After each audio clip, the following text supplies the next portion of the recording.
তোমাকে আজ একটা গল্প শোনাবো, শুনবে? প্রতিভা মাথা নাড়িয়ে সম্মতি জানালো। কয়েক মাস আগের ঘটনা। বিসিএস পরীক্ষায় আমার সাফল্য অর্জনে বন্ধু মহল থেকে শুরু করে পরিবার পরিজন সবাই খুশিতে আত্মহারা। অন্য বাবারা যেখানে ছেলে পড়াশোনা শেষ করে বাবার বিজনেস দেখাশোনার কথা বলে, সেখানে আমার বাবা আমাদের দুই ভাইয়ের বেলায় ব্যতিক্রম মতামত পোষণ করেছিলেন।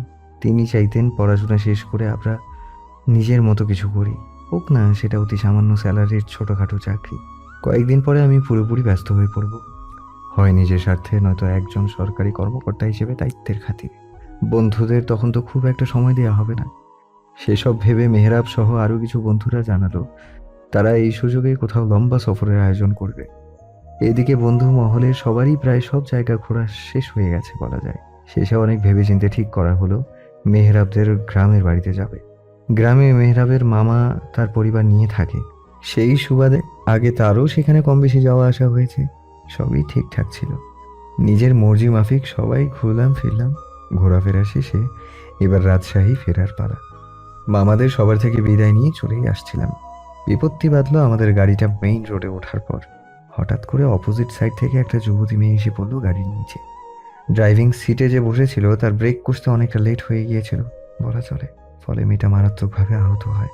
হসপিটালে নেবার পর ডাক্তার জানালো মেয়েটার ভাগ্য ভালো ছিল যে বড় ধরনের কোনো ক্ষতি হয়নি, তবে মাথায় লাগা আঘাতটি নিয়ে তারা বেশ শঙ্কিত। মেয়েটি তখনও সেন্সলেস অবস্থায় পড়েছিল। জ্ঞান না ফেরা পর্যন্ত সেরকম কোনো কিছুই বলতে পারবে না। এমনকি কত ঘন্টা অবধি সেন্সলেস ছিল সেটাও আমাদের জানা নেই। কথাটা শোনা মাত্র সবার অবস্থা মোটামুটি নাজেহাল দশা। আসল ঘটনা কখন ঘটলো জানো প্রতিভা? আহিরের কথাগুলো বেশ মনোযোগ সহকারে শুনছে প্রতিভা। ঘটনা তখনও ভালো মতো আঁচ করতে সক্ষম হয়নি সে, তাই তো প্রশ্নের পরবর্তীতে প্রশ্ন করে বসলো। কি ঘটেছে?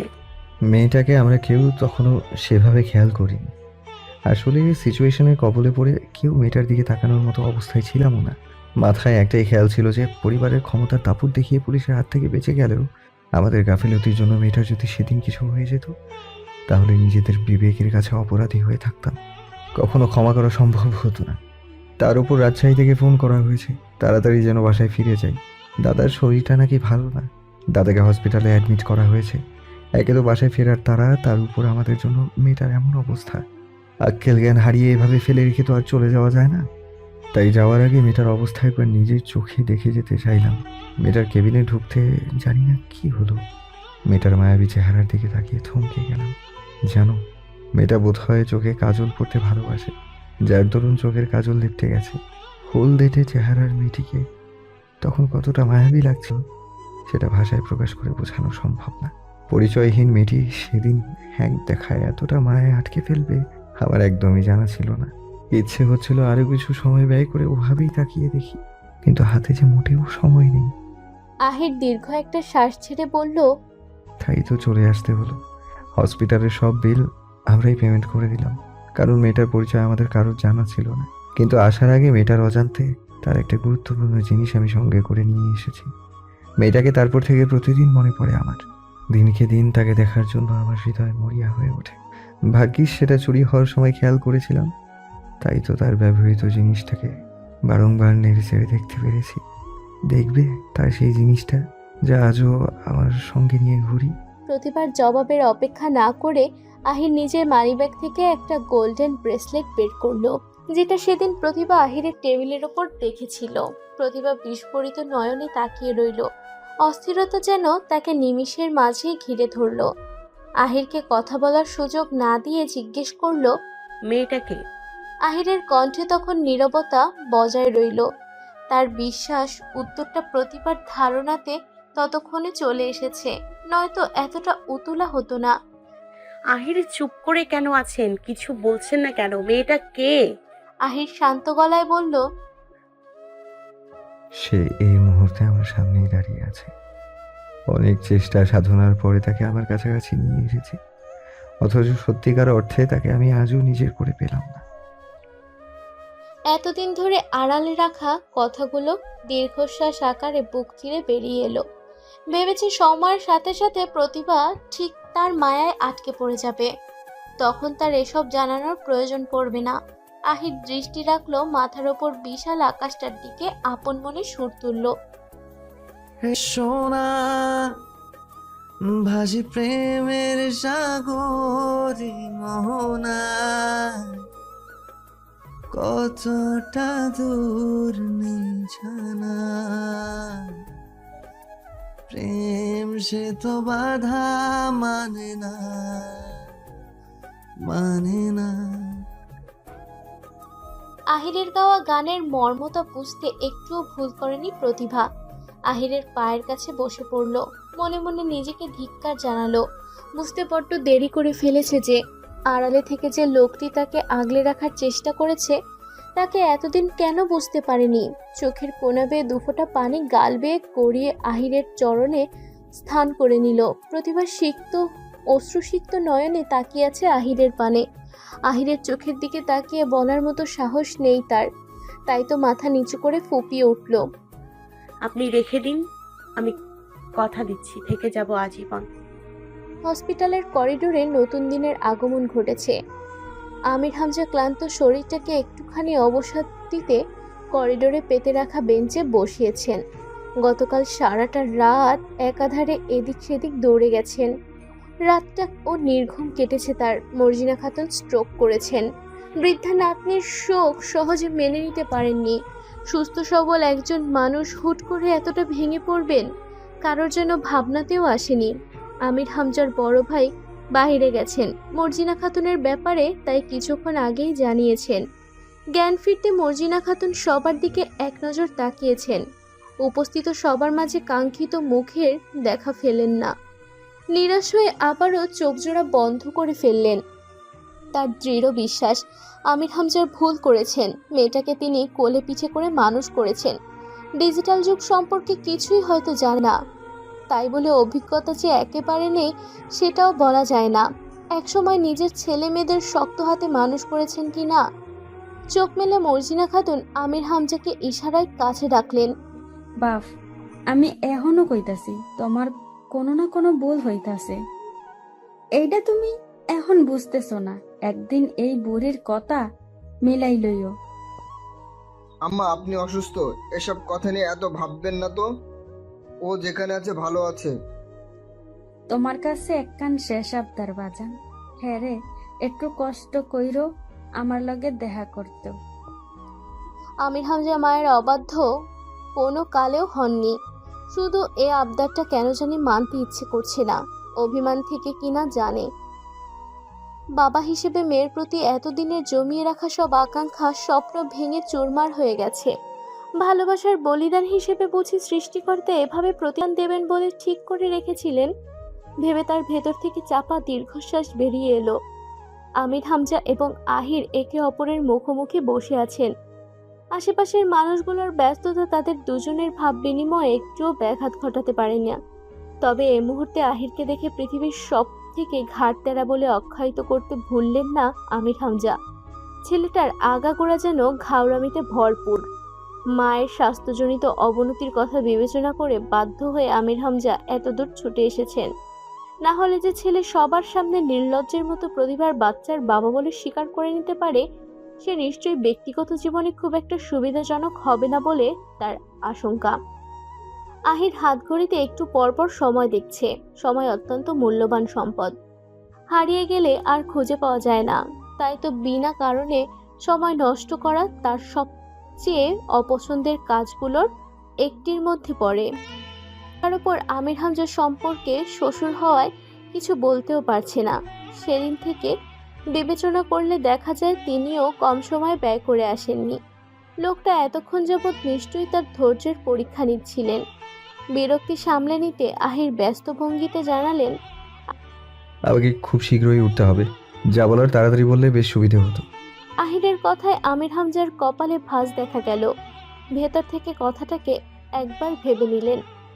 স্বভাবগত দিক থেকে আমির হামজা কম কথা বলা মানুষদের কাতারে পড়েন। তিনি মনে করেন দরকার ব্যতীত অপ্রয়োজনীয় কথাবার্তা বলার মাঝে কোনো ব্যক্তিত্ব নেই, বরং এতে মানুষ বাচাল তো বলবেই, সাথে ব্যক্তিত্বহীনতারও প্রকাশ পায়। যতটা পারছেন সংক্ষেপে বলার জন্য মুখ খোলেন।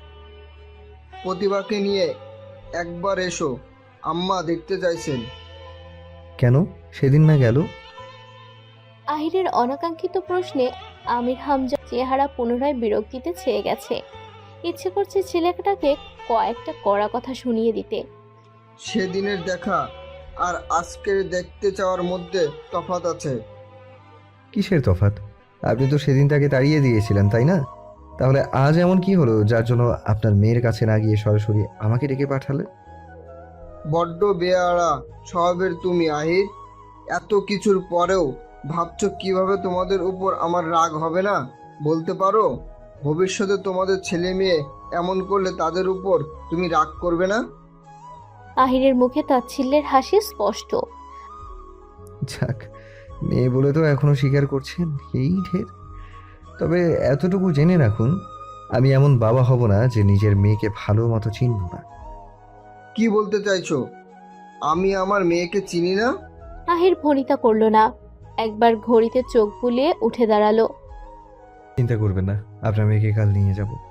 প্রতিভার কাছে সাহায্য করার জন্য বাসায় অল্প বয়সী একটা মেয়েকে রাখা হয়েছে। যদিও এটুকু একটা বাসায় কোনো কাজের চাপ নেই, তবুও মেয়েটির সাথে কাজের পাশাপাশি গল্প করেই এখন প্রতিভার সময় কেটে যায়। মেয়েটাকে দিয়ে কতগুলো ফুল গাছ আনিয়েছে প্রতিভা। প্রতিদিন দুপুরের পর মেয়েটা চলে যায়, তখন আহির ফেরা অবধি প্রতিভা এদেরকে সময় দেয়। বেলি, সাদা গোলাপ, অপরিচিতার মতো 2-4টে ফুল গাছ এখন তার সঙ্গী। এদের সাথে হয় গল্পগুজবে কাটাবে, নয়তো সামান্য বই খাতা খুলে দেখা হয়। পাশাপাশি বসা হওয়ার কখনো সখনো আবার কণা ভাবি এসে সময় কাটিয়ে যান। নিজেকে এত ব্যস্ত রাখার চেষ্টা করেও মনটা যেন আহিরের কাছে পড়ে থাকে। আজকাল যে কি হলো তার প্রতিভা নিজেও ভেবে পায় না। আহিরকে সর্বদা মিস করাটাই যেন মুখ্য উদ্দেশ্য। খেয়াল করলো স্বল্প সময়ের মধ্যে আহিরের প্রেমে পড়ে গেছে প্রতিভা। শত হলেও হালাল সম্পর্ক আছে তাদের মাঝে, আর হালাল সম্পর্কে আল্লাহর রহমত থাকে, তাই হয়তো দুজন দুজনকে খুব তাড়াতাড়ি মেনে নেওয়া সম্ভব হয়েছে।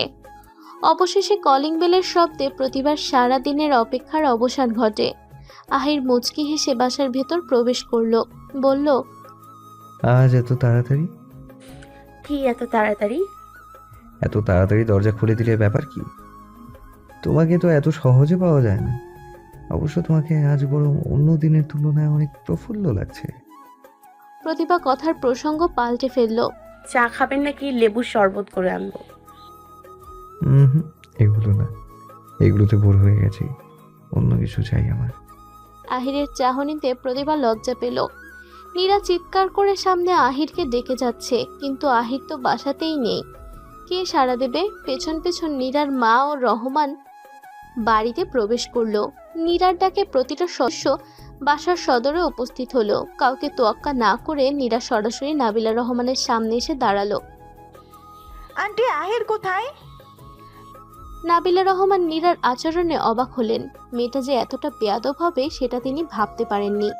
এভাবে বড়দের সাথে কথা বলতে হয় সে ব্যাপারে ন্যূনতম জ্ঞানটা পর্যন্ত অনুপস্থিত রয়েছে। দেখতেই পাচ্ছে আহির যে বাসায় নেই। বাসায় নেই মানে কি? কোথায় গেছে ও? আমাকে না জানিয়ে কোথায় গেছে? ওর কাজে গেছে। এখানে তোমাকে কি জানিয়ে যাবে? কি জানিয়ে যাবে আপনি জানেন না? সেদিন আমার বাবা মা আপনার বাসায় কি কারণে এসেছে ভুলে গেছেন? বিয়ের কথা বলতে এসেছিল। তার সাথে আমার বিয়ে হওয়ার কথা ছিল আন্টি। নাবিলা রহমান রেগে গেলেও নীরার সাথে যথেষ্ট ভদ্র আচরণ করার চেষ্টা করেছেন, কিন্তু হাওয়া বেগমকে দমানো সহজ না।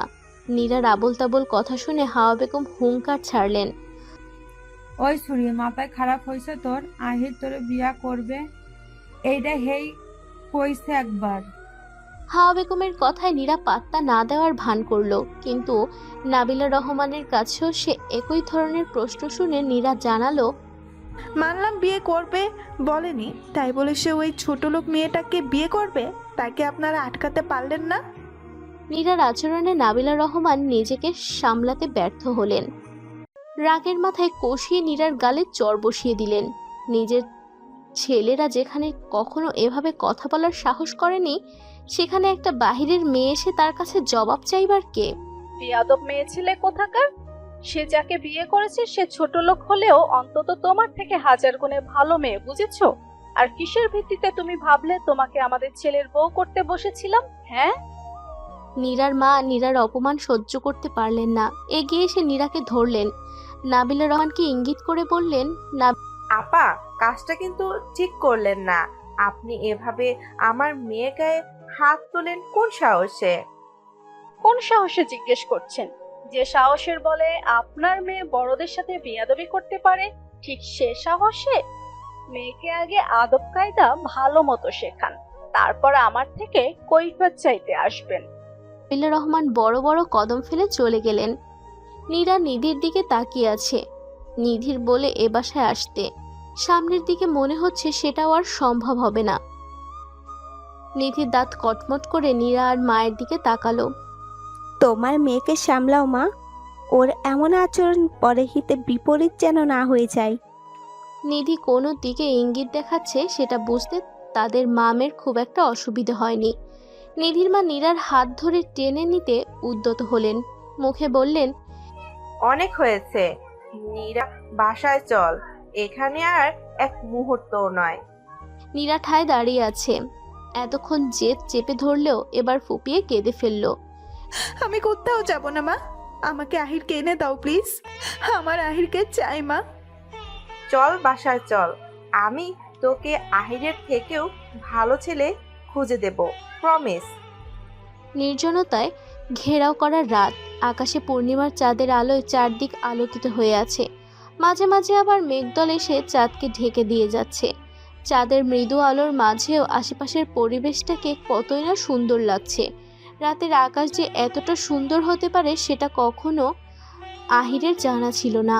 রাস্তায় দূরের কোনো কোণে ল্যাম্পপোস্টের হলুদ আলোর মধ্যে দিয়ে দু একজনের পথযাত্রীর আনাগোনা দেখা যাচ্ছে। প্রতিভা বারান্দার গ্রিল ধরে দাঁড়িয়ে আছে। প্রতিভার কাঁধে থুতনি রেখে গেছেন দেখে জড়িয়ে ধরে আছে আহির। নীরবে সময়টাকে উপভোগ করছে এই প্রেমিক যুগল। হয়তো প্রতিভার সাথে আছে বলেই আজকের রাতটা আহিরের কাছে এত সুন্দর মনে হচ্ছে। এতদিন ধরে প্রতিভাকে পাওয়ার আশায় মনের অভ্যন্তরে যত আকুলতা মিশেছিল, আজ যেন সবকিছুর অবসান ঘটল। অপেক্ষার ফল সত্যি সুমিষ্ট হয়। প্রতিভার কানের কাছে শীতল কণ্ঠে আহির বলল, চাঁদটাকে দেখেছো? কত সুন্দর লাগছে, তাই না? আহিরের কানের কাছে ফিসফিসানি শব্দ। প্রতিভার গায়ে যেন হিমশীতল হাওয়া বইছে। হাওয়া বইয়ে দিল। মুহূর্তের মাঝে সারা শরীরের লোমসমূহ দাঁড়িয়ে গেল। সাথে চোখে মুখে ভর করল এক ঝাঁক লজ্জা। লজ্জা মিশ্রিত কণ্ঠে বলল, হ্যাঁ। কেন জানো? বলে প্রতিভাকে নিজের দিকে ফেরালো। অতঃপর চোখে চোখ রেখে বলল, কারণ এতগুলো বসন্তের পর কাঙ্ক্ষিত বসন্তে দুজনে একসাথে পদার্পণ করেছি যে। প্রতিভা চোখ নামিয়ে বেলকনির মেঝেতে নিবদ্ধ হলো। লোকটার চোখের দিকে বেশিক্ষণ তাকিয়ে থাকা যায় না। গভীরতায় তলিয়ে যাওয়ার সম্ভাবনা আছে কিনা, আহিরের জীবনে প্রথম বসন্ত বয়ে এনেছিল কিনা জানা নেই। তবে তার জীবনের প্রথম বসন্তটা তো সেই নিয়ে এসেছিল। আহির নিজে থেকে বলল, এখানে আমার জায়গায় যদি একজন রোমান্টিক ছেলে থাকতো না, তাহলে সে চাঁদটাকে দেখিয়ে তার প্রেমিকাকে কি বলতো জানো? কি বলতো? আহির ঠোঁটের কোণে মুচকি হাসি ফুটিয়ে বলল, প্রেয়সিনী, কভু খেয়াল করেছো কি মেঘ আমার মতো তার চাঁদকে এবং জ্যোৎস্নাকে আলিঙ্গন করছে। দুজনের এমন সুন্দর সময়টাতে ব্যাঘাত ঘটাতে আহিরের সেলফোনটি সশব্দে বেজে উঠল। এক ঝাঁক বিরক্তি এসে ভর করল আহিরের চোখ জুড়ে। কিন্তু এ মুহূর্তে এত সুন্দর সময়টাকে নষ্ট করার মতো কোনো ইচ্ছে নেই তার। তাই তো যথাসম্ভব ইগনোর করলো। দুবার বেজে বন্ধ হয়ে গেল, অথচ ফোনটা রিসিভ করার প্রয়োজনীয়তা অনুভব করলো না। প্রতিভা খানিকটা সরে দাঁড়ালো। ব্যাপার, ফোনটা কেন তুলছেন না? প্রয়োজন মনে করছি না। এসব কেমন কথা? দরকারি কলও তো হতে পারে, তাই না? এর থেকে ফোন বের করে মায়ের নম্বর দেখে আহির খানিকটা চমকে গেল। চোখে মুখে গম্ভীর্য প্রকাশ পেল। আহির সঠিকভাবে না জানলেও এতটুকু জানে মা ঠিক প্রতিভার ব্যাপারেই বলবে। প্রতিভার দিকে তাকিয়ে দেখলো সে আগে থেকে তার দিকে তাকিয়ে আছে। প্রতিভাকে কিছু সময়ের জন্য সরানোর বাহানা শুধালো, প্রতিভা, 2 কাপ কফি করে নিয়ে আসো তো। এখন এত রাতে কফি খেলে ঘুম হবে? আজ ঘুমানোর তাড়া নেই আমার, যা বলছি সেটা করো, যাও। প্রতিভা হয়তো ইতিমধ্যে বুঝে গেছে, তাই সেখান থেকে দ্রুত প্রস্থান করলো। আহির ফোন কানে ঠেকালো, নিজেকে যতটা সম্ভব শান্ত করে নিল। হ্যালো। নাবিলা রহমানের ঝাঁঝালো কণ্ঠে জবাব এলো। এত সময় লাগে তোর আমার ফোন রিসিভ করতে? বিয়ে করে ছেড়ে গেলি তো গেলি, তাই বলে নিজের মাকে একেবারে পর করে দিবি? ফোন হাতের কাছে ছিল না মা। অবস্থা বেগতিক বুঝে সামাল দিতে আহির মিথ্যে কথাটাই বলল। এখন বলো কেমন আছো, বাসার পরিস্থিতি কেমন?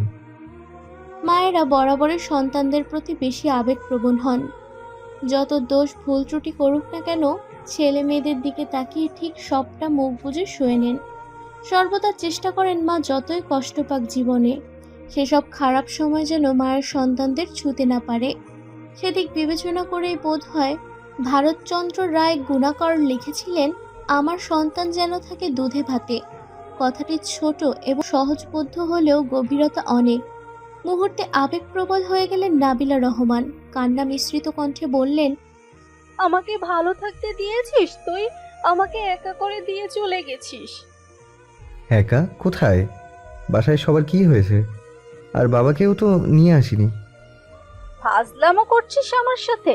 আমি তোর মা হই আহির, তোর বান্ধবী না। আচ্ছা ঠিক আছে বাবা, কি হয়েছে, তুমি কান্না করছো কেন? মা ছেলের টুকটাক কথাবার্তার মাঝে নাবিলা রহমান নীরার ব্যাপারে সবটা জানালেন। শুনে আহিরের মাথায় রাগ চাড়া দিয়ে উঠল। রাগে তাকে কিছু বলতে নেবে তার মাঝে প্রতিভা চলে আসে বিধায় বিষয়টি চেপে যায়। নাস্তার টেবিলে নীরব দর্শকের ভূমিকা পালন করছেন নাবিলা রহমান। খাবারগুলো কেবল নাড়াচাড়া করে যাচ্ছেন, অথচ মুখে তুলতে পারছেন না। ছোট ছেলের জন্য মনটা কেমন আঁকুপাকু করছে। হাওয়া বেগম দূর থেকে ছেলের বউয়ের অবস্থা লক্ষ্য করলেন। নাবিলা রহমানকে হাঁক ছেড়ে ডাক দিলেন। কি হয়েছে তোমার বউ? খাওয়া দাওয়া দেখি একেবারে বন্ধ করে দিছে, ঘটনা কি? হাওয়া বেগম যত ঝামেলা করুক না কেন, নাবিলা রহমানকে বেজায় ভালো জানেন। আয়শার প্রতিও এতটা টান নেই যতটা তার নাবিলার প্রতি। হাওয়া বেগমের কথায় সবাই নাবিলার দিকে দৃষ্টি দিল। নাবিলা কোনো প্রত্যুত্তর জানালেন না, শুধু ইলিয়াস রহমানের দিকে একবার তাকিয়ে চোখ ফিরিয়ে নিলেন। এতগুলো বছর লোকটার সাথে এক ছাদের নিচে থাকা, একসাথে সংসার করা, কেউ না বুঝলেও অন্তত ইলিয়াস রহমান তো জানেন তার মনের অবস্থা। ইলিয়াস রহমান মায়ের উদ্দেশ্যে বললেন, আম্মা তেমন কিছু না, নাবিলা চাচ্ছে একবার আহিরের কাছ থেকে ঘুরে আসতে। এই কথাটা হেই না কইয়া তুই কস কেন? আসলে আম্মা আপনি তো জানেনই সবাই আপনাকে কতটা সম্মান করে। আপনার কথা বাইরে কেউ চলে না। যদি আপনি বকাঝকা দেন, সে ভয়ে সে কিছুই বলতে পারছে না। বুঝি বুঝি, বুড়া কালেও তোর বউয়ের আসল ছাড়তে মন চায় না। ভালো না কিন্তু ইলিয়াস, তোর দুই ছেলে বউগোর সামনে এমন করিস বাপ, নইলে মান সম্মান আর কিছু থাকবো না। হাওয়া বেগমের কথার ধরনে উপস্থিত সবাই সে মুহূর্ত আহিরের অভাব ভালো মতো টের পাচ্ছিল। আহির যদি শুনতো এ কথা, তাহলে নিশ্চিত দাদির মুখে অপর উচিত জবাব দিয়ে দিত। গতকাল অনেক রাত অবধি জেগে থাকারই ফলস্বরূপ বেশ বেলা করে ঘুম ভেঙেছে আহিরের। সূর্যের আলো অনেকটা কিরণ ছড়িয়ে দিয়েছে। আজ অবশ্য বাইরে যাওয়ায় তেমন তাড়া নেই। আশেপাশে তাকাতে বোঝা গেল বেলা অনেক হয়েছে। রুম ছেড়ে বাহিরে চলে এলো। রান্নাঘর থেকে শব্দ ভেসে আসছে, সাথে আসছে মৃদু হাসির শব্দ। প্রতিভার সাথের মেয়েটা আঞ্চলিক ভাষায় কী সব বাক্য প্রলাপ করছে। আহিরের কণ্ঠস্বর শুনে প্রতিভা রান্নাঘর ছেড়ে চলে এলো। ব্যস্ত ভঙ্গিতে এগিয়ে এসে বলল, ডেকেছেন? বলছিলাম আজ মেয়েটাকে ছুটি দিয়ে দাও, আর তুমি ফটাফট রেডি হয়ে নাও। আচ্ছা। বলে সামনের দিকে পা চালালো। আবার কি মনে হতে ফিরে এসে জিজ্ঞেস করলো, কিন্তু রেডি হব কেন? আমি বলেছি তাই। চিরচেনা রাস্তার দিকে এগিয়ে যাচ্ছে আহিরের গাড়িটি। আহিরের পাশে বসে থাকা রমণী আনমনে বাহিরের পরিবেশ উপভোগ করছিল। কিন্তু এ কি, আহির তাকে কোথায় নিয়ে যাচ্ছে? আদৌ কি সত্যি আহির তাকে সেদিকেই নিয়ে যাবে যে দিকটার সাথে প্রতিভার গভীর মায়ার টান বিদ্যমান? হতভম্ব হয়ে তাকিয়ে আছে আহিরের পানে প্রতিভা। লোকটি কখন কি করে একদম বুঝতে পারে না সে। কখন হুট করে রেগে যায় তো কখনো একদম হাসি খুশি থাকে। লোকটার মুখের দিকে তাকালে বলা মুশকিল যে একবার রেগে গেলে মানুষটা কতটা ভয়ঙ্কর রূপ ধারণ করে। আজকাল এমন মানুষ জগতে দুর্লভ বটে। এবার কোন দিকে যাব? আহিরের বলা কথায় প্রতিবার ধ্যান ভাঙে। তার আগে এটা বলুন, কোথায় যাচ্ছি আমরা? শ্বশুর বাড়ি যাচ্ছি। এত তাড়াতাড়ি নিজের বাসার রাস্তা ভুলে গেলে? ভাগ্যিস তোমাকে রাজশাহী রেখে আসিনি, না হলে দেখা যেত তুমি আমাকে ভুলেই গেছো। মর্জিনা খাতুন অনেকদিন যাবৎ শয্যাশায়ী।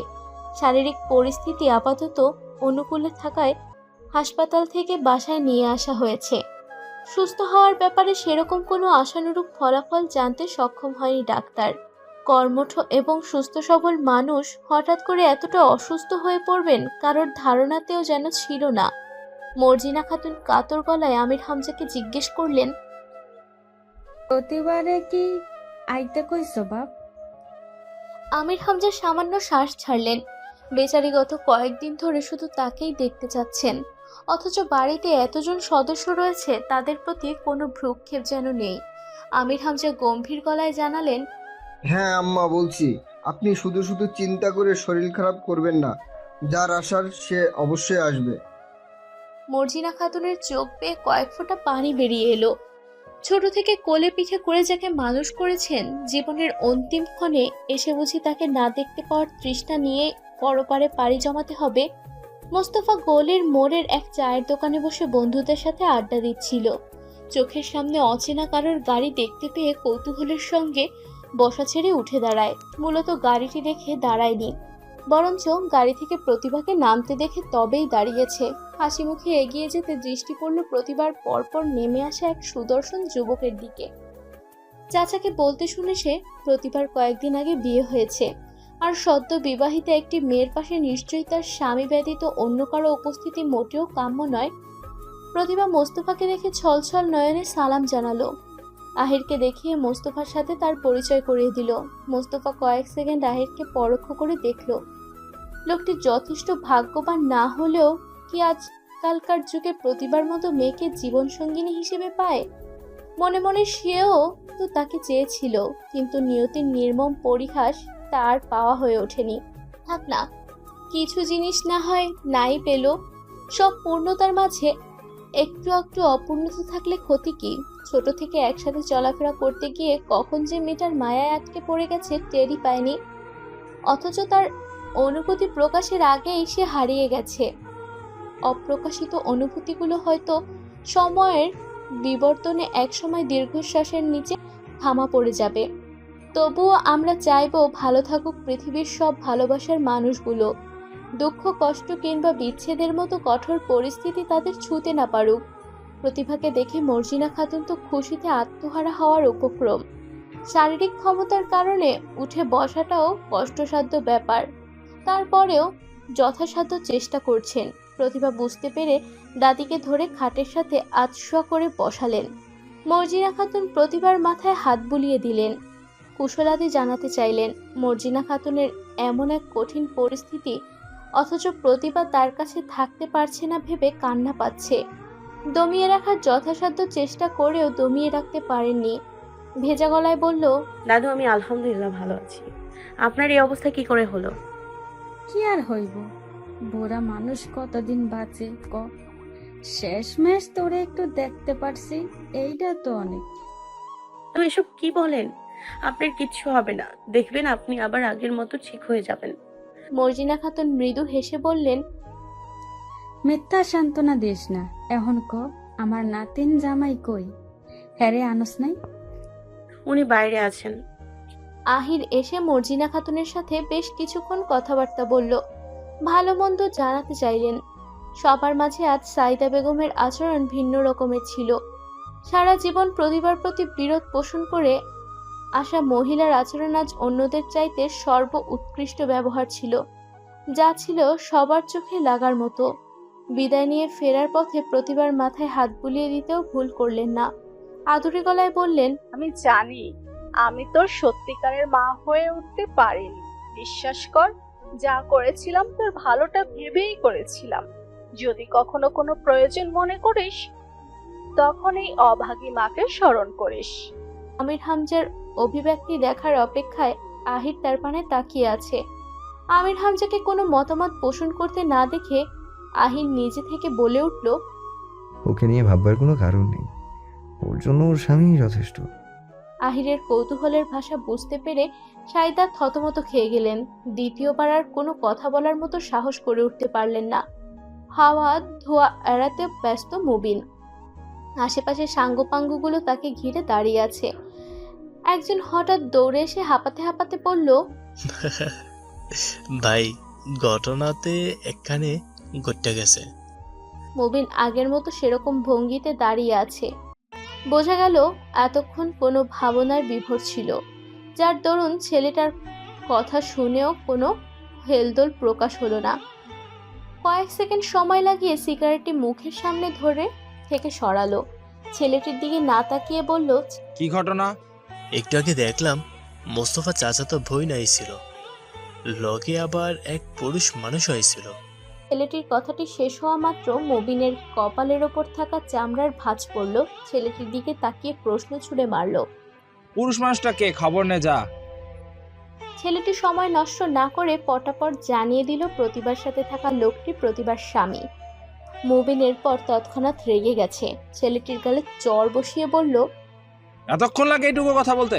মেয়েটার অনেক সাহস বেড়ে গেছে, আমাকে ছাড়া অন্য আরেকজনকে বিয়ে করে। ওর বিয়ের শখ আমি জন্মের তরে গুছাই দিব। বেলা সকাল 11টা নাগাদ। আহির নিজের কাজে বেরিয়ে গেছে, অনেকক্ষণ হয়েছে। আজ কাজের মেয়েটাও আসেনি। পুরো বাসায় প্রতিভা একাই রয়েছে। নিস্তব্ধতায় ঘেরা পরিবেশ না হলেও ভেতর থেকে প্রতিভার মনটা একদম নিস্তব্ধতায় ঘেরাও করা। আশেপাশে বিরাজমান যান্ত্রিক দুনিয়ার সাথে খাপ খাওয়াতে গিয়ে মানুষও প্রতি যেন দিনকে দিন যান্ত্রিক মেশিনে পরিণত হয়ে যাচ্ছে। কোথাও এতটুকু দয়ার ছিটে ফোটাও যেন নেই। বলা হয় মানুষ্য জাতি বড্ড অভিমানী প্রাণী, বিশেষ করে যখন আপন মানুষগুলো তার থেকে মুখ ফিরিয়ে নেয়, তখন তার কাছে পৃথিবীর বাকি সব মূল্যহীন বলে মনে হয়। কাল বাবা চাইলেও অন্য সবার মতো তার সাথে একটু কথা বলতে পারত, অভিমান থেকে হোক কিংবা রাগ থেকে। এত সব মন খারাপ করা ব্যাপারগুলোর মাঝে প্রতিবার সব থেকে চমকপ্রদ লেগেছে আহিরের ব্যবহার। কখনো ভাবতেই পারেনি আহির এত সহজে সবার সাথে মিশে যাবে। আহিরকে যত দেখছে ততই মুগ্ধ হচ্ছে, এবং এই মুগ্ধতা যেন তাকে দিনে দিনে গ্রাস করতে উঠে পড়ে লেগেছে। কিন্তু মুবিন নামক আতঙ্ক তাকে বরাবরের মতো ভয় পাইয়ে দিয়েছিল। ফেরার পথে মুবিন তার দলবল নিয়ে রাস্তার মাঝখানে দাঁড়িয়েছিল। প্রতিভা মুবিনকে দেখতে পেয়ে আহিরের পেছনে লোকাতে চেষ্টা করেছিল। আহির উল্টো তাকে চোখের ইশারায় অভয় জানিয়ে দিল, যার অর্থ ছিল, ভয় নেই, আমি আছি। আহির মুবিনদেরকে উদ্দেশ্য করে বলল, বুঝলে প্রতিভা, এই জন্যই বোধ হয় সবাই শ্বশুর বাড়ি আসার জন্য এত এক্সাইটেড থাকে। দেখেছো আমার শালারা আমাকে কিভাবে সংবর্ধনা দিতে চলে এসেছে। তো শালারা সবাই ভালো আছেন তো? এদিকে মুবিনের সর্বস্ব যেন ভেতর থেকে জ্বলে যাচ্ছিল। বলল, কে আপনার শালা? কে আবার? এখানে আপনারা ছাড়া তো আর কাউকে চোখে পড়ছে না। তা ও যদি আপনার বোন হয়, তাহলে বোনের জামাই তো আপনাদের শালা বলেই রাখবে, তাই না? মুবিনের সাথে যেদিনের সাক্ষাৎ হওয়ার কারণে মুবিন আহিরকে চিনতে পেরেছে, তবুও সন্দেহের সঙ্গে জিজ্ঞেস করলো, ওই মিয়া, আপনি ওই লোক না যে? আহির কয়েক কদম সামনের দিকে এগিয়ে গিয়ে ধীর গলায় বলল, ইস, সবার সামনে সব কথা বলতে নেই যে, একটু বুদ্ধি খাটান। যদি সবার সামনে বলে দেন আমি কিসের অফার করেছিলাম, তাহলে আপনার সম্মান কোথায় গিয়ে দাঁড়াবে একবার ভেবে দেখেছেন? অতিরিক্ত রাগের বশে মানুষের হিতাহিত বুদ্ধি শুদ্ধি লোপ পায়। মুবিনের বেলায়ও তার ব্যতিক্রম ঘটেনি, যার দরুন রাগের মাথায় মুখ ফসকে কথাটা বেরিয়ে যাচ্ছিল। আহিরের কথা শুনে কিছুটা চুপসে গেল। সত্যি তো আরেকটু হলে তো যে নিজের সম্মান নিজের দলের লোকের কাছেই খইয়ে দিত। তা সত্ত্বেও দমে যাওয়ার বোকামি না করার জন্য মুবির উদ্যত হলো। ভালো চান তো এই মেয়েকে আমার হাতে তুলে দিন। কেন ভাই, বোনের জন্য কি খুব বেশি মায়া হচ্ছে? কোনো ব্যাপার না, প্রথম প্রথম এমন হয়, পরে সব ঠিক হয়ে যায়। কতদিন আর নিজের বাড়ি থাকবে বলুন? একটা সময় তো পরের শ্বশুর বাড়িতে মেয়েদের যেতেই হয়, তাই না? কথা শেষ হওয়া মাত্র মুবিন আহিরের কলার চেপে ধরল। জোরে চিৎকার করে বলল, তখন থেকে দেখতেছি বোন বোন করতেছস, ও আমার বোন না, বুঝছস? আহির এতক্ষণ সব সহ্য করলেও মবিনের কলার চেপে ধরা মেনে নিতে পারেনি। একে তো প্রতিবার বাড়ির লোকের ঘুম হারাম করে দিয়েছিল, এখন আবার সেটার সূত্রপাত ঘটানোর অপচেষ্টা চালাচ্ছে। আহিরের রাগ এবার তুঙ্গে উঠে গেছে। ফর্সা চেহারা খানিক কয়েক মুহূর্তে মাঝে লাল বর্ণ ধারণ করেছে। ভালো করে জানতাম ভদ্র আচরণ জানোয়ারদের পছন্দ হয় না, তবুও যথেষ্ট ভদ্র আচরণ করে ফেলেছি। ও যে আপনার বোন না সেটা আমিও জানি, কিন্তু আজ থেকে যথাসম্ভব বোনের নজরে দেখার চেষ্টা করবেন। চলে যাওয়ার আগে সবাইকে সাবধান করে দিয়ে গেল। আর হ্যাঁ, ওর ত্রিসীমানার ধারের কাছেও যেন কাউকে না দেখি, তাহলে কিন্তু খুব খারাপ হয়ে যাবে বলে দিলাম। প্রতিবার ভাবনার মাঝে কলিং বেলটা বেজে ওঠে। এ অসময়ে কে আসবে একবার ভেবে দেখল। পরপর দুবার বেল বাজতে সেখানে আর দাঁড়িয়ে থাকতে পারল না। যথেষ্ট গম্ভীর্য বজায় রেখে সদর দরজার সামনে দাঁড়িয়ে রইল নাবিলা এবং ইলিয়াস রহমান। ইলিয়াস রহমান বরাবরই গম্ভীর্যতা বজায় রাখার লোক হলেও নাবিলা রহমান তার বিপরীত স্বভাবের মানুষ, সবসময় হাসি খুশি থাকেন। কিন্তু এবার ঘটেছে উল্টোটা। নাবিলার চোখ মুখ আধার কালো মেঘে ঢাকা থাকলেও ইলিয়াস রহমান ওপরটা প্রকাশ না করলেও মনের দিক থেকে বেশ প্রফুল্ল। দরজার সামনে নাবিলা রহমান এবং ইলিয়াস রহমানকে দেখে প্রতিভা স্বাভাবিকভাবে অবাক হয়েছে। পরক্ষণে নিজেকে সামলে নিয়ে হাসি মুখে সালাম দিল। সালামের জবাব ইলিয়াস রহমানের থেকে আসলেও নাবিলা রহমান ছিলেন চুপচাপ। আঙ্কেল আন্টি ভেতরে আসুন। নাবিলা ঘুরে ঘুরে সারা ঘর দেখছেন, মুখে কোনো কথা বলছেন না। প্রতিভা এটা সেটা জিজ্ঞেস করলেও তার তরফ থেকে কোনো জবাব মিলছে না। হয়তো উনি এখনো মন থেকে তাকে পুত্রবধূ রূপে গ্রহণ করতে পারেননি। অফিস থেকে দ্রুত ফিরে আসার তাগাদা আছে আহিরের। নাবিলা রহমান ফোন করে জোর গলায় জানালেন, যেন যত তাড়াতাড়ি সম্ভব বাসায় চলে আসে। আহির সাধারণত নিজের গাড়ির ড্রাইভিং নিজেই করে, কখনো সখনো অবশ্য ড্রাইভারও সাথে থাকে। আজও ব্যতিক্রম কিছু ঘটেনি, কিন্তু ড্রাইভিং করার সময় হঠাৎ মনে হলো গাড়ির ব্রেক কাজ করছে না। সকালে তো আসার সময় ঠিক ছিল, তাহলে কয়েক ঘন্টা ব্যবধানে কি এমন হলো? গাড়ি চলছে ঠিকই, কিন্তু সেটি সম্পূর্ণ তার আয়ত্তের বাহিরে। হুট করে সামনের দিক থেকে একটা মালবাহী ট্রাক এসে পড়ে এবং মুহূর্তের মাঝে আহির গাড়ি সহ দূরে ছিটকে পড়ে। সন্ধ্যা পেরিয়ে রাত হতে চলল, আহির এখনো বাসায় ফিরে আসছে না। প্রতিভা বারবার আহিরের ফোনে ফোন দিয়ে যাচ্ছে, ফোন ঢুকছে না। বিরক্ত হয়ে ফোনটাকে বিছানার উপর ছুঁড়ে মারল। মনটা জুড়ে ভীষণ কুডাকছে। এত দেরি করে তো কখনো আসে না, তবে আজ কি হলো? পথে ঘাটে কোনো বিপদ আপদ হয়নি তো আবার? অশান্ত মনকে শান্ত করার আকাঙ্ক্ষা নিয়ে অজু করতে চলে গেল।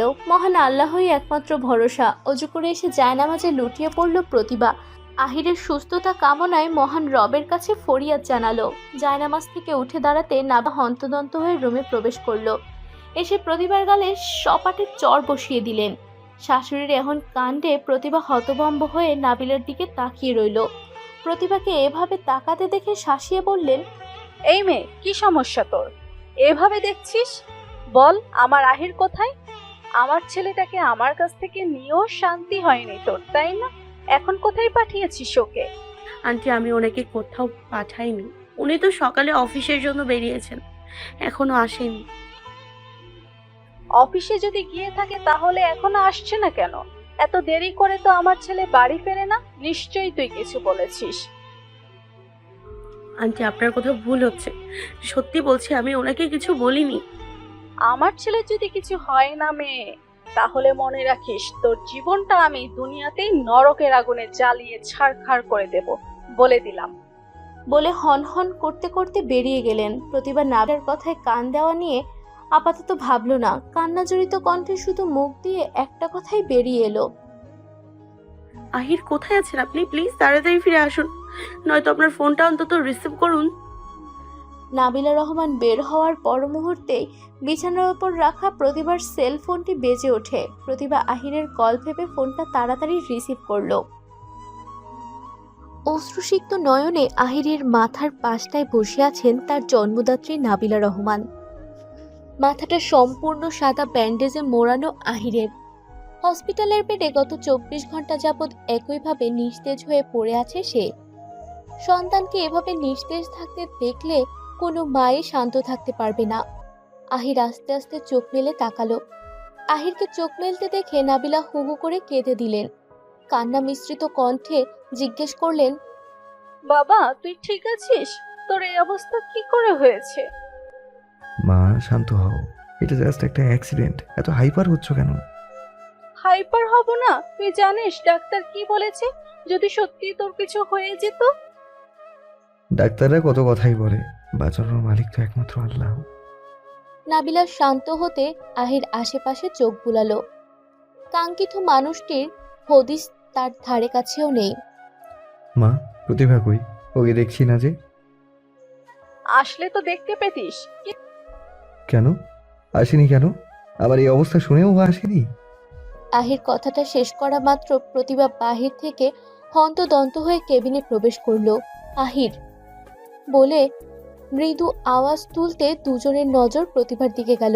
অতিরিক্ত কান্না করার কারণে প্রতিভার চোখ মুখ ফুলে লাল হয়ে গেছে। এমনকি চোখের নিচে কালো দাগ স্পষ্ট ফুটে উঠেছে। হয়তো কাল সারা রাত ঘুমায়নি। প্রতিভা আহিরের সামনে এসে দাঁড়ালো। আহির প্রতিভার দিকে তাকিয়ে আছে। প্রতিভার পেছন পেছন ইলিয়াস রহমান কেবিনে এসে নাবিলাকে তার সাথে নিয়ে যান। প্রতিভা সত্যি কাল সারা রাত ঘুমায়নি। যখন শুনেছে আহিরের অ্যাক্সিডেন্ট হয়েছে তখন থেকে শুধু কেঁদেই যাচ্ছে। ইলিয়াস রহমান নাবিলাকে নিয়ে গতকাল রাতেই হসপিটালে চলে এসেছিল। প্রতিভা আসতে চাইলে নাবিলা প্রতিবাদ জানায় এবং সাথে আনতে সম্পূর্ণ অস্বীকার জানান। প্রতিভাও মুখের ওপর কোনো কথা বলেনি। নীরবে কয়েক ফোঁটা পানি গাল বেয়ে গড়িয়ে পড়েছিল কেবল। প্রতিভা বাসায় একা আছে ভেবে ইলিয়াস রহমান সকাল হতে বাসায় গিয়েছিলেন। মেয়েটার প্রতি শুরু থেকেই তার বড্ড মায়া হয়। বাসায় গিয়ে দেখলেন প্রতিভা জায়নামাজে বসে আছে, চোখ মুখ ফুলে একাকার। তাকে দেখতে পেয়ে এগিয়ে আসে। আঙ্কেল, আহির কেমন আছে? ইলিয়াস রহমান প্রতিভার মাথায় হাত বুলিয়ে দিলেন। চশমা খুলে চোখের পানি মুছলেন। ভাগ্য করেও তোমার মতো জীবনসঙ্গী পেয়েছে মা। আঙ্কেল কি হয়েছে? সব ঠিক আছে তো? হ্যাঁ মা, সব ঠিক আছে। তোমার দোয়া তো আল্লাহ কবুল করে নিয়েছেন, তাই তো আমার ছেলেটা মৃত্যুর মুখ থেকে ফিরে এসেছে। আঙ্কেল, আপনি তো আমাকে মা বলে ডাকছেন, তাহলে আমার একটা কথা রাখবেন? বলো কি কথা শুনি। আমাকে একটু নিয়ে যাবেন তার কাছে, প্লিজ আঙ্কেল, না করবেন না। প্রতিভা এমনভাবে মিনতি করছিল যে ইলিয়াস রহমান না এনে পারলেন না। আহিরের ব্যান্ডেজে মোড়ানো মাথায় হাত বুলিয়ে দিচ্ছে প্রতিভা। আহির চোখ বন্ধ করে প্রিয়তমার স্পর্শ অনুভব করে যাচ্ছে। পর মুহূর্তে প্রতিভা মৃদু ঠোঁট ছোঁয়ালো আহিরের কপালে। আপনার খুব কষ্ট হচ্ছে তাই না? প্রতিভার কথায় আহির চোখ মেলে তাকালো। আলতো হাতে প্রতিভার চোখের পানি মুছে দিয়ে বলল, হ্যাঁ, তোমাকে কাঁদতে দেখলে আমার ভীষণ কষ্ট হয়, জানো তো। প্রতিভা আহিরের বুকে মাথা রাখল। প্রতিভার মাথায় হাত বুলাতে বুলাতে আহির মৃত্যুস্বর তুলে বলল, কোথায় গিয়েছিলে তখন? মনে হয়েছিল যেন দৌড়ে এসেছিলে। আপনার কথা বলতে কষ্ট হচ্ছে, আপনি বরং এখন বিশ্রাম করুন কেমন? আমি আসছি। কোথায় যাচ্ছ? যাচ্ছি না, বাইরেই আছি। প্রতিভাকে দেখতে পেয়ে একজন মধ্যবয়স্কা নার্স এগিয়ে আসেন। মহিলা তাকে দেখতে পেয়ে হাসি মুখে বলল, আরে তুমি? জি, আপনি কি আমাকে চেনেন? সে কি, এত তাড়াতাড়ি ভুলে গেছো? মনে নেই কয়েক মাস আগে তোমাকে কয়েকজন অসুস্থ অবস্থায় এখানে নিয়ে এসেছিল? তখনই তো তোমার সাথে আমার পরিচয় হয়েছিল। প্রতিভার মনে হতে সেও মহিলার সাথে হাসি মুখে বলল, ও আচ্ছা, হ্যাঁ মনে পড়েছে। ভালো আছেন আন্টি? মহিলা মাথা নাড়ালো। তা তুমি এখানে, কোনো সমস্যা হয়েছে? প্রতিভা আহিরের ব্যাপারে জানতে তিনি কৌতূহলী হয়ে তাকে দেখতে চাইলেন। আহির তখন ঘুমাচ্ছিলেন। নার্স প্রতিভার দিকে তাকিয়ে বলল, তাহলে ইনি তোমার হাজবেন্ড? প্রতিভার সম্মতি জানালে তিনি জানালেন, কয়েক মাস আগে তোমাকে যারা এনেছিল তাদের মধ্যে উনি একজন ছিলেন। প্রতিভা কোনো প্রত্যুত্তর জানালো না, কেবল মৃদু হাসলো। নাবিলা ইলিয়াস রহমানের ওপর ক্ষেপে গেছেন। মেয়েটার মধ্যে এমন কি বিশেষত্ব আছে কে জানে। যার জন্য ছেলের পাশাপাশি বাপেরও প্রতিভার প্রতি মায়া সব উথলে পড়ছে। ইলিয়াস রহমান ভেতরে ডাক্তারের সাথে কথা বলছেন। আহিরের শরীরের কন্ডিশন আগের তুলনায় অনেকটা ভালো বলা চলে। ভাগ্য সহায় ছিল, নয়তো ট্রাকের নিচে পড়ে একদম পিষিয়ে যেত। সে লোকগুলো তাকে হাসপাতালে নিয়ে এসেছিলেন, তাদের থেকে জানা গেছে আহির গাড়ি থেকে দূরে পড়েছিল। ডাক্তারের কেবিন থেকে বেরোতে দেখলেন নাবিলা অগ্নি দৃষ্টিতে তার দিকে তাকিয়ে আছে। কি দরকার ছিল ওকে এখানে আনার? ইলিয়াস রহমান আগে থেকেই জানতেন নাবিলার প্রতিভাকে দেখলে ভালো লাগবে না, সেজন্য আগে থেকে নাবিলার এমন প্রশ্নের উত্তর তৈরি করে রেখেছিলেন। দরকার ছিল বলতেই তো এসেছি। কোনো দরকার ছিল না ওর এখানে আসার। আমি বুঝলাম না তোমরা বাপ ছেলে মিলে মেয়েটার মধ্যে এমন কি পেয়েছো? হ্যাঁ, নাবিলার পরিস্থিতি বোঝার চেষ্টা করো। আহির যখন জিজ্ঞেস করতো প্রতিভা কোথায়, তখন কি জবাব দিতে তাকে ভেবেছো কিছু?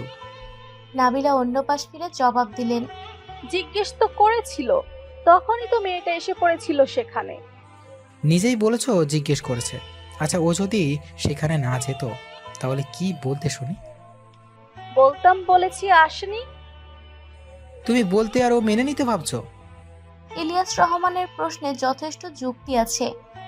নাবিলার সন্দেহ ছিল দুজনের মধ্যে নিশ্চয়ই ঝামেলা হয়েছে, যার জন্য আহিরের এই অবস্থা। কিন্তু যখন আহির প্রতিভার খোঁজ জানতে চাইল, তখন সন্দেহটা ভেতর থেকে অনেকাংশে দূর হয়ে গেছে। বিকেলে আহিরকে হসপিটাল থেকে রিলিজ দেওয়া হবে। এদিকে বাসায় রান্নাবান্না থেকে শুরু করে যাবতীয় সব কাজ পড়ে আছে। বাহিরের খাবার খেতে আহির একদমই ইচ্ছুক নয়, বলেছে বাসায় এসেই একেবারে খাবে। তার সাথে সাথে নাবিলা এবং ইলিয়াস রহমান দুজনে সায় জানালেন। সব ভেবে প্রতিভা বাসায় চলে এসেছে। রান্না শেষ হওয়ার পর গিয়েছে ঘরদোর গোছানোর কাজে। এরই মাঝে কলিং বেল বেজে ওঠে।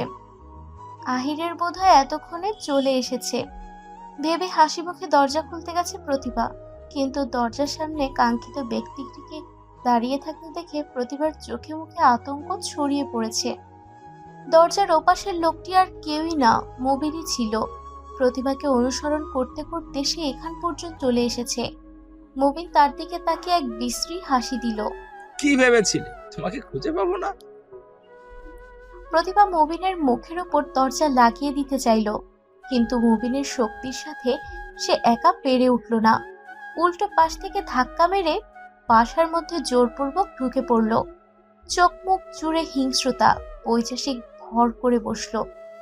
সেই হাসিতে প্রতিভার কেবল সারা অঙ্গ জুড়ে কাটা দেওয়ার উপক্রম। প্রতিভার শুদ্ধ হয়ে গেলেও ভেতর থেকে যথাসম্ভব নিজেকে শান্ত রাখার চেষ্টা করল, কারণ প্রতিপক্ষকে যেমন দুর্বল ভাবতে নেই, তেমন প্রতিপক্ষের সামনে নিজের দুর্বলতা প্রকাশ করাটাও নেহাত বোকামি। কি ভেবেছিস তোর বাপ তোকে আমার থেকে লুকিয়ে বেশি দিন রাখতে পারবে, তাই না? দেখছিস ঠিক তোরে খুঁজে বের করে ফেলছি, এবার দেখি তোরে কে বাঁচায়। প্রতিবার পা দুটো অসাড় হয়ে আসছে। পরিস্থিতির পাশাপাশি হিতাহিত বিবেক বুদ্ধিগুলো যেন তার বিপক্ষে দাঁড়িয়েছে। আর চোখে আশেপাশে চোখ বুলালো। সবার আগে নিজের আত্মরক্ষাটা জরুরি। আর দেখলাম বিয়েও করলি। বিয়ে যখন করলি সে আমাকেই করলেই পারতি, তাহলে আর তোকে খারাপ পরিস্থিতিতে কখনো পড়তে হতো না। কিসের অভাব আছে আমার? তোর ওই বলদ জামার থেকে আমার কি কোনো অংশে কম আছে? বলেই সামনের দিকে এগিয়ে আসতে লাগলো। প্রতিভা পেছাতে পেছাতে ডাইনিং টেবিলের কাছে এসে দাঁড়ালো। মুবিনের অগোচরে পেছনের দিকটায় হাতড়াতে লাগলো। অন্তত কাচের গ্লাস পেলেও মাথায় মেরে মাথা ফাটিয়ে দেওয়া যাবে। মুবিন হয়তো বিষয়টি খেয়াল করেছে, সাথে সাথে খপ করে প্রতিবার হাত দুটো পেছন দিকে মুচড়ে ধরেছে। ব্যথায় আর্তনাদ করে ওঠে প্রতিভা, অথচ সেদিকে মুবিনের কোনো ভ্রুক্ষেপ নেই। অনেক জ্বালিয়েছিস, আজকে সব সুদে আসলে তুলবো। এমন হাল করবো যে বাইরে মুখ দেখানোর মতো অবস্থায় থাকবি না।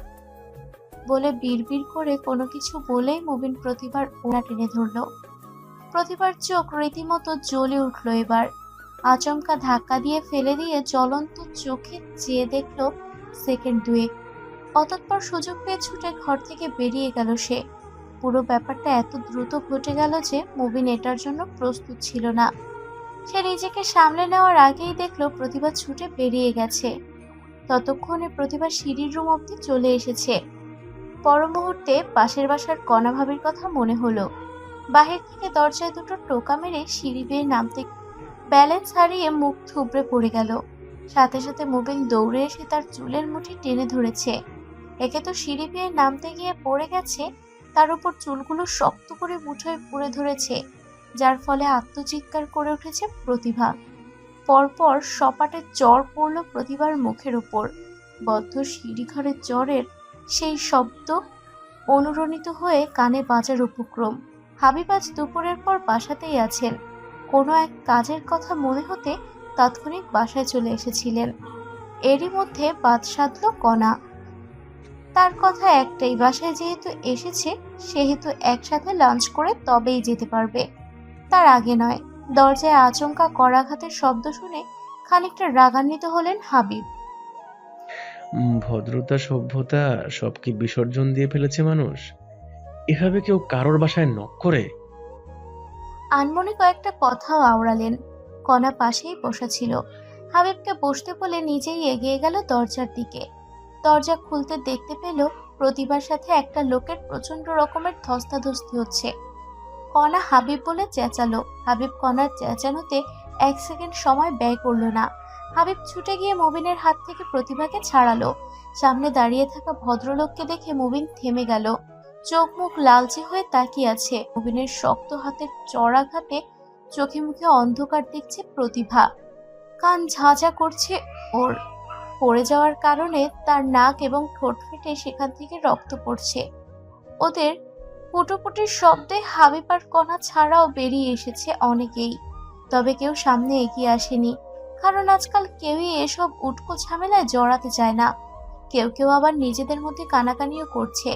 হাবিব মুবিনের দিকে রাগী দৃষ্টিতে তাকিয়ে আছে। যত যাই হোক, অন্যায় দেখে চুপচাপ বসে থাকার লোক হাবিব না। কি সমস্যা আপনার? ও কিভাবে মারছেন কেন? এটা কি আপনাকে বলা লাগছে? ভালো ভালো সামনে থেকে সরে দাঁড়ান। এই, কার সাথে গলা না দান? চেনেন আমাকে? স্বামী স্ত্রীর মধ্যে ঝামেলা হবেই, তাই বলে এভাবে অমানুষের মতো কাউকে বিহেভ করে? প্রতিভা পাশ থেকে ফুপিয়ে উঠল। না, আপনি ভুল ভাবছেন। এই জানোয়ারটা আমার কিছু হয় না। দয়া করে আমাকে বাঁচান ভাইয়া। অল্প কিছুক্ষণের মধ্যে আমার হাজবেন্ড চলে আসবে। কথাটা শোনা মাত্র হাবিব চমকে উঠল। বিনা কারণে তাহলে এতক্ষণ নিরীহ মেয়েটার গায়ে হাত তুলেছে? ঠিক সময় না আসলে কত বড় অন্যায়টাই না করে ফেলতেন। আহিররা বাসায় আসতে আসতে বাসার পরিবেশ অনেকটা অনুকূলে চলে এসেছে। কণা প্রতিভার সাথে তাদের বাসায় এসেছে। আহিরকে কণা কিছু বলতে যাবে তার আগেই প্রতিভা নিষেধ করলো। আহিরের শারীরিক অবস্থা লক্ষ্য করে কণারও সেসব বলার সাহস হয়নি। আহির প্রতিভার সাথে অপরিচিত মহিলাটিকে দেখে ভ্রু কুঁচকে তাকালো। মহিলাকে কোথাও যেন দেখেছে বলে মনে হচ্ছে। পরক্ষণে কণাকে উদ্দেশ্য করে বলল, আপনি কি কণা ভাবি? কণা আহিরের কথায় কিছুটা অবাক হলো, তারপর মাথা নাড়িয়ে মুচকি হেসে সম্মতি জানালো। কিন্তু আপনাকে কোথাও দেখেছি, ঠিক মনে করতে পারছি না। এভাবে আহিরের সাথে কণা ভালো মন্দ কয়েকটা কথা বলে নিজের বাসার দিকে চলে গেল। কণা চলে যেতে প্রতিভা আহিরের সামনে এলো। প্রতিভার মুখটা সম্পূর্ণ ওড়না দিয়ে ঢেকে রাখা। সবার সাথে থাকায় ব্যাপারটি শুরুর দিকে আহির খেয়াল না করলেও এখন বেশ চোখে লাগছে। কৌতূহলের সাথে জিজ্ঞেস করলো, কি হয়েছে? এভাবে মুখ ওড়না দিয়ে ঢেকে রেখেছেন কেন? তেমন কিছু না। শ্বশুর শাশুড়ির সামনে বাড়ির বউদের এভাবে ওড়না পড়তে হয়। তাই বলে পুরো চেহারা ঢেকে রাখবে? শুধু মাথায় কাপড় দিলেই হবে, এভাবে থাকতে হবে না। খোলো বলছি, খোলো এটা। আসুন তো আগে খেয়ে নিন। সকাল থেকে জানি তেমন কিছু মুখে তোলেননি। ও হ্যাঁ, চলো। প্রতিভার কথা বিশ্বাস করে আহিরও ব্যাপারটি স্বাভাবিকভাবে নিয়েছে। মনিরুল ইসলাম প্রথমে থমথমে মুখে বসে আছেন, মাথার ঘাম পায়ে ফেলে। জনগণের দ্বারে দুয়ারে ঘুরে বহু কষ্টে চেয়ারম্যান পদটি পেয়েছিলেন। একে তো ছেলের জন্য এলাকার সর্বত্র দুর্নাম ছড়িয়ে ছিটিয়ে আছে, তার উপর ছেলের কুকাজ করে জেলে আছে শুনলে পরিস্থিতি ভীষণ বেসামাল হয়ে পড়বে। গুণধর ছেলের কীর্তির জন্য পদের সাথে সাথে সর্বস্ব হারাতে বসেছেন। মনিরুল ইসলামের স্ত্রী মুবিনের জেলে যাওয়ার খবর শোনার পর থেকে ছেলের শোকে কাতর হয়ে পড়েছেন। তখন থেকে কেঁদে কেটে যাচ্ছেন। যেমন করে হোক তার ছেলেকে চাই। তাতে যদি মনিরুল ইসলামকে চেয়ারম্যান পদ থেকে ইস্তফা দিতে হয় তাও দিক। হাবিব তখন থানাতে উপস্থিত ছিল। হাবিবের সামনে মনিরুল ইসলাম রাগে হিংস্র বাঘের ন্যায় টেবিলে থাবা মারলেন। জানতে চাইলেন, আমার ছেলে কোথায়? কে আপনার ছেলে? আর আপনি কে? এত সাহস হয় কি করে আপনার এভাবে কথা বলার? মৃদু হেসে মনির ইসলাম শুধালো, এখানে থাকেন অথচ এখানকার কিছুই দেখছেন জানেন না? অপ্রয়োজনীয় লোকদের মনে রাখা আমার কর্ম নয়, তাই ভনিতা না করে সরাসরি নিজের আসল পরিচয় দিন। হাবিবের কথায় মনিরুল ইসলাম বেশ অপমানিত বোধ করলেন। খানিকটা রাগী গলায় হাবিবকে ঝাড়লেন। আমার ছেলে মুবিন কোথায়? ওকে এখানে কেন এনেছেন? ও আচ্ছা, তাহলে আপনিই সেই গুণধর ছেলের বাপ। শুরুতে এমনটা আন্দাজ করেই ছিলাম। দেখি বোঝা যাচ্ছে যেমন বাপ তার তেমন ছেলে। মনিরুল ইসলামের ওপর থেকে নিজ সবটা পরোক্ষ করে বলল, আপনি এখনো দেখছি আমার ক্ষমতা সম্পর্কে কিছুই জানেন না। নিজের ভালো চান তো আমার ছেলেকে এক্ষুনি ছেড়ে দেওয়ার ব্যবস্থা করেন। কোনো প্রশ্নই আসে না। মনিরুল ইসলাম হাবিবের কথায় বিচলিত হলেন না। শান্ত গলায় বলল, যুবক বয়সে রক্ত একটু গরম থাকবে, এটাই স্বাভাবিক। প্রথম সবাই এসব সততার প্রশ্ন পড়ে, পরবর্তীতে সবাই ঠিকঠাক লাইনে এসে যায়। মনিরুল ইসলামের কথার ধরন শুনে হাবিব এবার বেশ রেগে যায় এবং বসা থেকে উঠে দাঁড়ায়। আপনার ছেলে যা করেছে তাতে করে এই ব্যাপারে আপনি পুরোপুরি নিশ্চিত থাকেন যে আপনার ছেলের কম করে হলেও যাবজ্জীবন কেউ ঠেকাতে পারবে না। যদি কেউ ছাড়াতে পারে তাহলে সেটা হচ্ছে ওই মেয়েটা। পারলে ওকে কনভিন্স করেন গিয়ে। হাবিব এক মুহূর্ত দাঁড়ালো না, বড়সড় কদম পেলে স্থান ত্যাগ করলো। আহির একজন কর্মচারীকে বলে অফিসের বাহিরের সিসিটিভির সবগুলো ফুটেজ আনিয়েছেন। ড্রাইভিং এর ব্যাপারে সে বেশ পটু। ভার্সিটির শিক্ষা জীবন থেকে নিজের গাড়ির ড্রাইভিং সে নিজেই করত। কতবার যে নিজে ড্রাইভ করে বন্ধুদের নিয়ে লং ড্রাইভে গিয়েছে। এই অ্যাক্সিডেন্টটা যে কারোর পরিকল্পিত ছিল সেটা বুঝতে একদমই অসুবিধে হচ্ছে না। শীতের রাত হওয়ায় প্রতিভা পাশে কম্বল মুড়ি দিয়ে বেঘুরে ঘুমাচ্ছে। মাথা থেকে পা পর্যন্ত সম্পূর্ণ ঢাকা। প্রতিভার দিকে একবার তাকালো। না, মেয়েটা মনে হচ্ছে ঘুমিয়ে পড়েছে। প্রতিভার দিক থেকে মনোযোগ সরিয়ে ফুটেজগুলোর দিকে মনোযোগ দিল। পরপর দুটো ফুটেজ কোনো ক্লু খুঁজে পাওয়া গেল না। পরবর্তী ফুটেজে দেখা গেল অপরিচিত একটি ছেলে আহিরের গাড়িটির দিকে এগিয়ে যাচ্ছে। গাড়ির নিচে ঢুকে কিছু একটা করার চেষ্টা করছে। কিছুক্ষণ বাদে ছেলেটা নিজের উদ্দেশ্য হাসিল করে সুযোগ বুঝে সেখান থেকে বেরিয়ে যায়। ছেলেটা চলে যাওয়ার মিনিট 10 পর আহির নিজের গাড়ি নিয়ে বেরিয়েছে। আর তারপরই তার অবস্থান বাসায় না হয়েছে হসপিটালের বেডে। ঘুমের ঘরে হাত পা ছোড়ার অভ্যাস আছে প্রতিভার। সেরকমই প্রতিভা নড়ে উঠতে আহিরের অসতর্কতা বশত ল্যাপটপ হাত থেকে পড়ে যেতে নিচ্ছিল। ল্যাপটপ সামলে রেখে প্রতিভার দিকে ফিরতে চমকে গেল। প্রতিভার ঠোঁট অসম্ভব ফুলে গেছে, গালেও পুরো 5 আঙ্গুলের চাপ বসে গেছে। সচরাচর কেউ খুব জোরে চাপেটাঘাত করলে এমনটা হয়ে থাকে। সকালের দিকে তো এতটা ফোলা লাগেনি। তাহলে কি তার অনুপস্থিতিতে কেউ প্রতিভার ওপর প্রহার করেছিল? শান্তশিষ্ট আহির তৎক্ষণাৎ ক্ষিপ্ত আহিরের রূপান্তরিত হয়ে গেল। এক ঝটকায় প্রতিভাকে গভীর ঘুম থেকে টেনে তুলল। ঘুম তার বরাবরই বেশি। একে তো গত রাতে একটুও ঘুমায়নি, তার ওপর সকাল থেকে সারাদিন পরিশ্রম করেছে। বিছানায় গা এলিয়ে দিতে ক্লান্তিতে তাই রাজ্যের ঘুম সব চোখে এসে হাজির হয়েছিল। ঘুমের কারণে ঠিকভাবে চোখ মেলতে পারছে না, কিন্তু তাতে আহিরের কোনো ভ্রুক্ষেপ নেই। উল্টো রাগ তুঙ্গে উঠেছে। চোখ ডলতে ডলতে ঘুম জড়ানো কণ্ঠে প্রতিভা বলে উঠল, আপনি এখনো ঘুমান নাই? কিছু লাগবে এনে দিব? জবাবে আহির গম্ভীর গলায় বলল, তার আগে বল, তোর এই অবস্থা কে করেছে? প্রতিভা নিশ্চুপ। সামনের দিকে ঝুঁকে আহিরের বুকে মাথা রাখল। আহির বুক থেকে তুলে তাকে জোরে একটা ঝাঁকানি দিল, যার দরুন এবার প্রতিভার রাজ্যের ঘুম সব নিমিষে উবে গেল। আহিরের রাগান্বিত রূপ দেখে প্রতিভা ঘাবড়ে গেছে। আহির পুনরায় ধমকে উঠল। কি বলেছি কথা কানে যায় না তোর? কে করেছে তোর এই অবস্থা? আহিরের ধমক শুনে প্রতিভা সামান্য কেঁপে উঠল, সাথে সাথে মাথা নিচু করে ফেলল। তখন সিঁড়ি বেয়ে পড়ে যাওয়ার কারণে শরীরের জায়গায় জায়গায় ব্যথা অনুভব হলো। ফুপিয়ে বলে উঠল, মুবিন ভোর হতে চলল। চারিদিক থেকে